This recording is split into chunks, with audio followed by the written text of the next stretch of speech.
एउटा महत्त्वपूर्ण फैसलामा गुवाहाटी उच्च न्यायालयले सिक्किम राज्यको सर्टिफिकेट अफ आइडेन्टिफिकेसन अर्थात् COI लाई रोजगारको उद्देश्यका लागि मात्र सीमित गर्ने नीतिलाई सदर गरेको छ।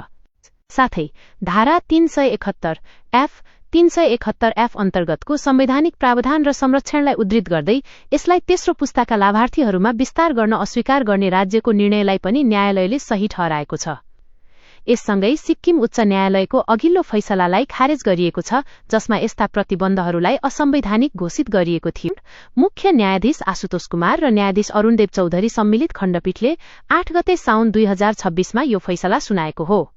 राज्य सरकारले सन् 2020 मा एकल न्यायाधीशले दिएको फैसला विरुद्ध दायर गरेको रिट अपिलमा यो निर्णय आएको हो। यो मुद्दा सन् 1995 र 1996 मा जारी गरिएका सरकारी सूचनाहरूसँग सम्बन्धित थियो।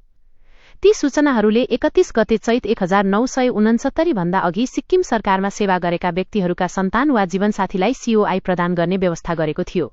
तर यी सूचनाहरूमा COI को प्रयोग रोजगारको उद्देश्यका लागि मात्र सीमित गरिएको थियो। सन् 2006 कोलम्बो स्पष्टीकरणमा यस्ता लाभार्थीहरूका नातिनातिनाहरू COI का लागि योग्य नहुने थप व्यवस्था गरिएको थियो।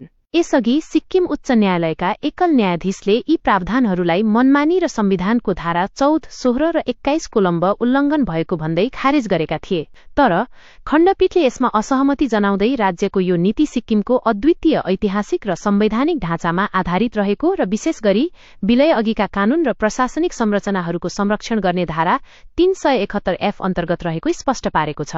न्यायालयले COI सिक्किम सब्जेक्ट वा नागरिकताको बराबर नभई यो केवल सार्वजनिक रोजगारका लागि योग्यता निर्धारण गर्ने एउटा प्रशासनिक प्रमाणपत्र मात्र भएको कुरामा जोड दिएको छ। तेस्रो पुस्तालाई वञ्चित गरिएको विषयमा बोल्दै न्यायालयले ऐतिहासिक विचारहरूसँग जोडिएका सुविधाहरूलाई अनिश्चितकालसम्म विस्तार गर्न नसकिने बताएको छ। यस्ता सुविधाहरूलाई प्रत्यक्ष सन्तानमा मात्र सीमित गर्नु उचित र कानूनी प्रावधान सम्मत रहेको न्यायालयको ठहर छ। राज्य आफ्नो अधिकार क्षेत्रभित्र रहेर यस्ता नीतिहरू निर्माण गर्न स्वतन्त्र रहेको निष्कर्ष न्यायालयले निकालेको छ।